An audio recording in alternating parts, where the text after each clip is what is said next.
dal leen ak jàmm ñu xëy taxañ yéeni kay xëyndoo tàmbale ko Sud Quotidien bi dikkaat ci immigration irrégulière Barça wala Barsaq mbir ma naka dakkagul ubbil yéenekaay bi Ali Tania la mu xamle rek moo di mënuñoo indi ab tontu maanaam ab saafara ci immigration boobee Barça wala Barsaq ba noppi bëgg ko yemale ci service militaire de l'intérieur ak ministère bi nga xamante ni moo ngàlloo mbiru bitim réew loolee du mën a ne gannaaw daram bi nga xamante ni moo am ba yóbbu lu tolloo ko juróom-benn fukki doomi aadama ñàkk seen bakkan intifada jàmmaarloo dëgg moo amoon ca dëkk boobu di Fass Boye nga xamante ni ndaw ñu bëri foofu lañu jógee nag ay manifestant maire boobu naka ni ki démb la ñu lakk rek moo di service régional de la pêche CM ba marché ba ak yeneen ni bërëb yoo xamante ni si lakk nañ ko yàqati ko ni na déetawaay mu ne le verger du président du comité local de pêche naka ñu ne ko yàqate alkaati yu tiwaawoon naka gannaaw bi nga xamante ni mbir ma tëddee leen fit dañoo mujj a woote renfort ngir fexe rek ba maîtriser gone yooyu le quotidien yéeni kaay nekkaat ci Fass Boye nee na Fass Boye au drame plus de 60 yoo xamante ne si ñàkk nañ seenu bakkan foofee nag ca xamante ni moo di côte cap-verdien yi beneen partie bu localité boobu ne sauvé nañ ko ca Maroc Dakhla grand centre de rétention de migrants foofu lañ leen dem yéeni gaay bi ne mbir maa ngay ëppi loxo te boobu ak léegi naka gisaguñ ci saafara Barça wala Barsaq ci naka buñ ko moytu naka dina fi indi leneen yéeni kaay bi de 24 heures nee na jeunesse à ciel ouvert dañ leen a bàyyi ak seen bopp boobu ak léegi nag amul benn saafara amul benn solution boo xamante si teg nañ ko ndax boobu ak léegi nag ñoom ñoo ngi jël géej gi di si ñàkk seen bakkante solution amagul ci jamono jooju yéeni kaay bi ne kañ moom mbirum politique rek la ñuy wax direct news nee na carte blanche nag ndax dañ ko retiré ci Macky Sall wàllum candidat la ñuy wax de yéeni kaay bi di Walf Fadjri di ko feelu naan ko nag gerte Niger ana lan moo tax Macky Sall ak Ouattara nag di jouer ay faucon l'Union africaine moom désappelé na li nga xamante ni si moo di CEDEAO ndax bëgg nag mu am moo di guerre ndax guerre xajul foofee loolee tax nag mu bëgg mu dal dee teg lépp si suuf nag ñu waxaat ci leneen te moo di rek mbiru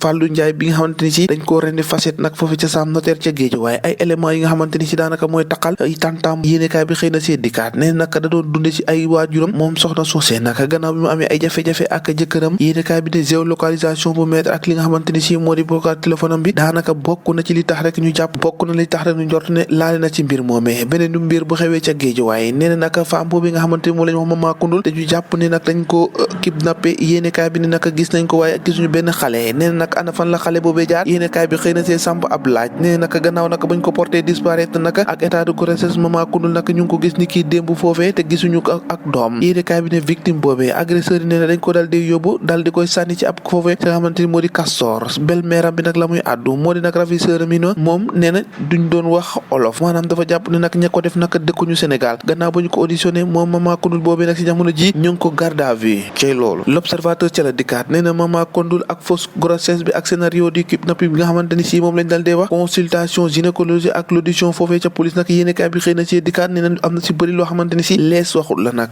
xale boobee ñu dal dee faat ca géej waaye nag yéenekaay bi ne enquête ba moo ngay gën a wéy nag ñu ngi say génne ay leexoor wax ci wàllum politique ak candidature Benno Bokk Yaakaar nga xamante ni fan yëpp gaa yaa ngi cay àddu di jëmale nag gannaaw coulisse manœuvre yi nga xamante def nañ ko Boun Abdallah Dionne nag mettre na à l'aise Macky Sall waaye itam mu ngay convoité Brassa équipe bu Benno Bokk Yaakaar bëgg na samp ndëm ki nga xamante ni moo di Abdoulaye Daouda Diallo ADD 2024 ak ñi koy jàppale tak activé nañ ko ci réseaux sociaux yi entourage Amadou Ba ñoom lancé nañu ab campagne nee naa waaw ay kak yi nga xamante ni si teg nañ ko fi doon ku nekk yaa ngi fëgg sa dënn ngir jiite boobu les coalitions ci jamono jojee point actu nee na le cas Diaz passé à la loupe naka Barthélémy Dias daanaka booy xool yéenekaay bi ne lajji dëgg la def nag Boun Dionne naka le candidat pour la candidature pour la continuité avec Macky Sall Tribune yéenekaay nag moom la xëyee nee na regard yéenekaay di kaat ci leneen moo di offensive pour la libération de Sonko gaañe naka teg nañu ay pexe ngir fexe rek ba Ousmane Sonko boobee ñu mun koo bàyyi ci boobee jamono yor yéenekaay ne membre collectif des avocats d'Ousmane Sonko maître Ousseynou Fall moom naka génn na ci gong nekkoon naka fexe rek ba remonter bretelles yi à Ismaïla Madior Fall ndax jàpp na fi mu toll nii am na lu bëri loo xamante ni si mu ngi ko yàq L'Obs, Zia, RFI ak la radiation de Sonko yéenekaay bi ne nag ñooñu ñëpp tak taxaw nañ ngir indi ay jafe-jafe